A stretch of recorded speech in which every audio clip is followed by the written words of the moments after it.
गुन्हेगारांना उमेदवारी तुम्ही दिली असा आरोप होतोय खरं तर आली नाही एक शेवटच्या क्षणी अशा पद्धतीने सगळं दिसलं सर. असं नाहीये. आपण नेहमी तसं म्हणतात. तुम्ही आजपर्यंतच्या सगळ्या निवडणुका आठवा.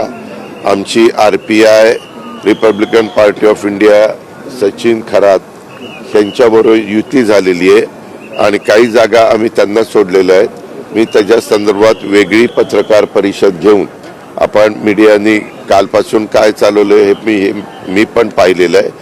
आपल्याला सगळ्यांना माझी कामाची पद्धत त्या ठिकाणी माहिती आहे.